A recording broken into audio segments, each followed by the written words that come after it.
And welcome back everyone to what amounts to my first little vlog. Now, I've been doing gaming for over a decade now, quite easily. 2 decades in fact. Yes, I am that old.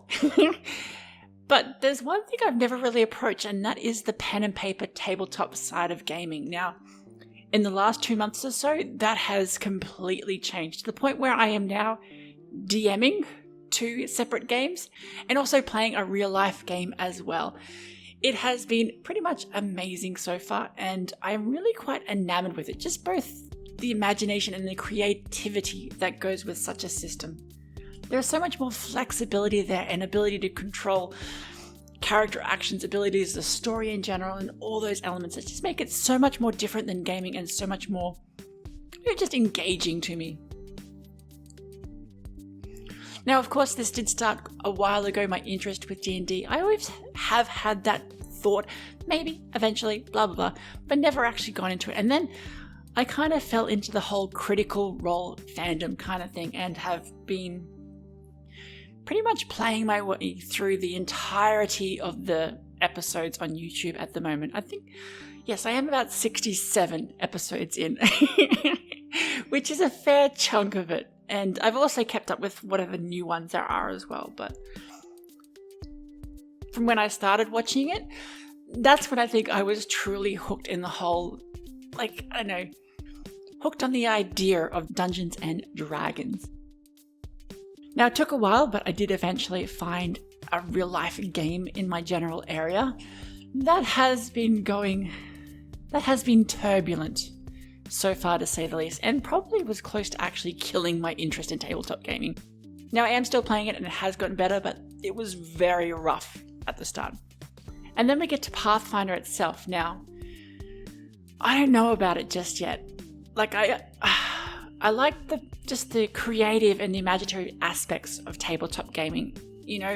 Working with what you think should happen to combat and, guiding it with whatever rules happen. But the way the DM plays is very much by the book. And the Pathfinder book is just enamored in rules. Rules about everything, numbers about everything, constant switching between +2, +4. Oh, you got to add this modifier and minus that modifier. And it ends up being this giant confusing mess in combat where you're trying to figure out what bonuses and additions and negatives you have. And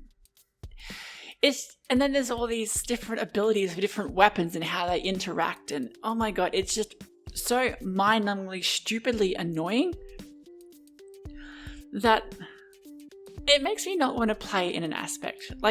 Once you get used to those systems, yeah, it's okay. You know kind of what you're doing. But then, even after doing it for 2 months now, it's still a system where I'm constantly having to refer to notes just for small things, just because there's 24 different skills you can have access to and rank up separately. You have different rank points you can put up everything, and then there's favored class bonuses and all these other bonuses, and it's just a mindless giant pool of numbers on top of you. And I feel that really bogs down gameplay, bogs down roleplay.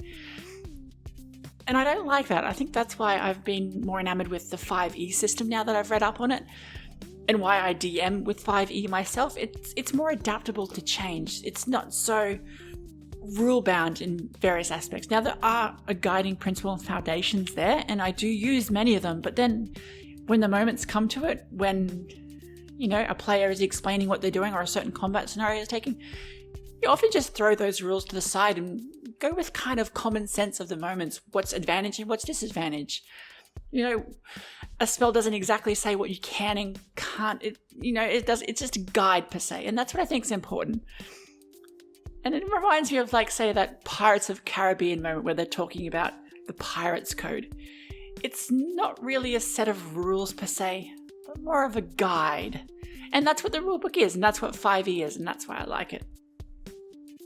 Now, the other reason why this real-life game is starting to bug me is just the players themselves, and I think I'll go into more detail in this in a later episode of talking about Dungeons & Dragons, but god damn, some people are just weird. And the weirder they are, the more I don't know. But apart from that, it has been going well, I guess.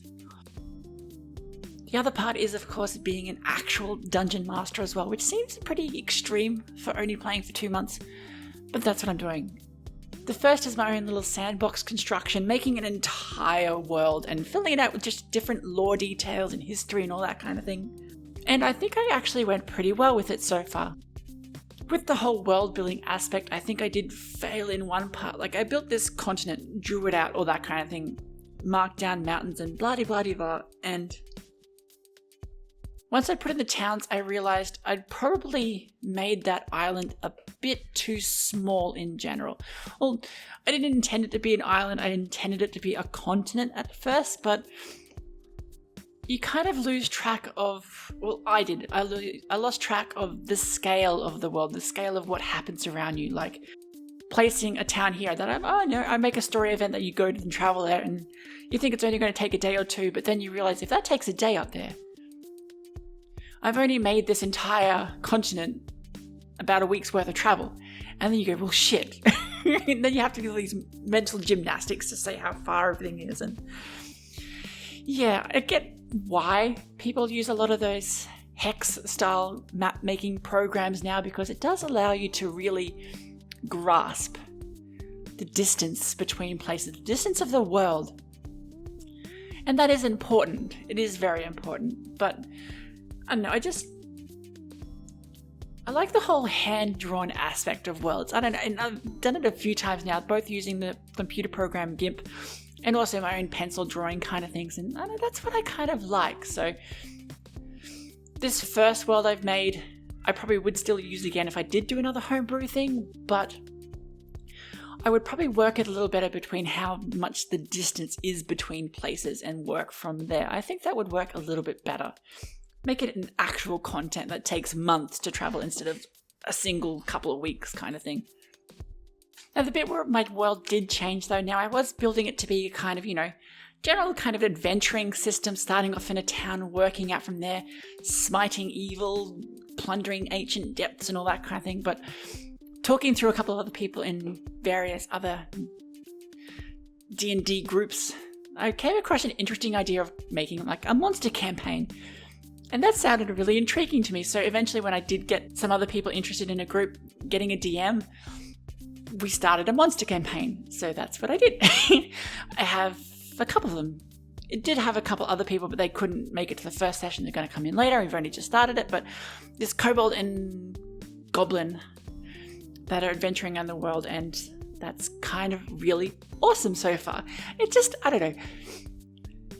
The vanilla style of Dungeons & Dragons is being the good guys, being the alliances of man, elves and half-orcs and all that kind of thing. And while that is a fun system, making an entire monster campaign is like turning it all upside down on its head. Like, you get so much more freedom with creating crazy, wild characters, making really interesting scenarios, different sorts of towns and that kind of things, and various other systems that, while make sense in that word, wouldn't make sense in a human-orientated settlement. Like, for one instance, I changed around the entire sort of money situation because that didn't make sense with all these different monster clans. They're not necessarily creating this giant trade network between each other. They're more just individualized clans away from each other working for their own gain. So it didn't make sense for them to have one set currency they all trade. So it's more of a reputation style system, or giving them what they want in return for that. That whole trade and barter system, that made a lot more sense. And different sorts of trade items are worth more in different settlements. That was a lot of fun to kind of outline.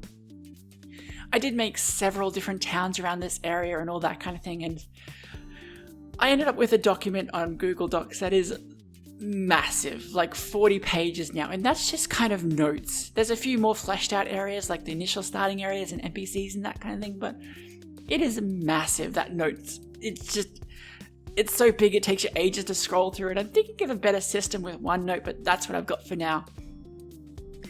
And that was a lot of fun, and that was like just being insanely caught up in this monster sort of universe I was creating. And I think that's the great thing about Dungeons & Dragons. It lets your creativity run wild at times, and that's great. Now, the thing I did realize on session, I think it was 2, is that all of that goes pretty much to waste. Now that entire area of the beginning starting space where I developed different sorts of clans around that they could go to, towns and events that are happening and all that kind of thing, and well, none of that got used. It's still there, obviously, and I can reuse it later, but they went on another approach that, while I had planned out, I kind of planned for a little bit later and it happened anyway straight away, and that's what happens. And this is what I am slowly learning as I do this DMing a little bit more. It's more about being, well, I guess half prepared and half just about adaptability. How well you can think on your feet, how well you can construct a world based on just various notes available. Now I've got all these different papers now about different ways to roll for traits on people they might find, of various 3 pages of names for these various monster types they might come across. Because it's not as easy as just having, here's your 5 normal races. It's, okay, here's the monster manual and these are the people they might come across. So I have to try and create names for all of these people now. So I have a giant list of names to go through in case they meet a certain type of race, which has been fun in a way, but it does take a lot of, well, I guess it's a different style of organization beforehand. It's not so much this outlining of events I was doing before, this outlining of towns and all that kind of thing, and NPCs. It's more outlining ways to quickly make that up on the fly. And that's where I'm getting. There was another DMing style thing that I did where it was a group of 4 girls first time, but I think there was an issue with time zones there. They're American, I'm Australian. They didn't quite work out there, but they seemed to have a good time during those first couple of sessions, so I won't count that against myself just yet. It was fun though. I went through a part of the Lost Mines of Fandelver with them, which is a good little early introductory experience. Tuned it a little differently at times just because I think that first ambush can be a little nasty. Working it around what they want to do at the time, and they're a bit nervous and stuff like that, so just trying to prompt and ask different questions, trying to, build it more around an RP scenario rather than a combat scenario per se. Like, you're still making those attacks, but there's a lot of other stuff that can happen, like they were trying to intimidate them during the process, and I was like, yeah, sure, you shout something, what do you shout, blah, blah, blah, all that kind of thing, and one maybe runs away, or that kind of thing. That worked out quite nicely. With that gone, now I have started a new group with my old kind of MMO guild, kept up with them over many, many years now, like 15 years, through different MMOs and games and all that kind of thing, and mentioned that I was doing Dungeons & Dragons now, and they were like, oh, cool, let's do that. So that's what I'm doing with them now, and I'm probably going to run through Curse of Strahd. Now, in terms of being like a pre-made campaign, it is much bigger and much more in-depth than Lost Mines, which has me a little bit concerned and worried. I don't know how exactly to plan for that much of a world, but I'm starting. I think I'll be okay. There was a few things I did for it, like I don't know, I wasn't so sure about that whole haunted house mission experience to get them from 1 to 3. So I decided to make an introductory kind of one-shotty experience back in the Daggerford town. Because I don't know, the story said that, to the west of Daggerford, that's where Ravenloft is. Not Ravenloft anymore. That area. I forget what it's called now. Barovia. So it made sense to kind of start them in that town first with a couple introductory missions, and then maybe those people say, oh, this is strange mist out there, blah, blah, blah. Could you investigate wolves and all that at night, howling? We've had sheep and people go missing, blah, blah, blah. And that's how I lead them to there. But that's what I'm working on now, and that should be starting soon as well, which should be fun. Well, that's about a good introductory video into what I'm doing with Dungeons & Dragons.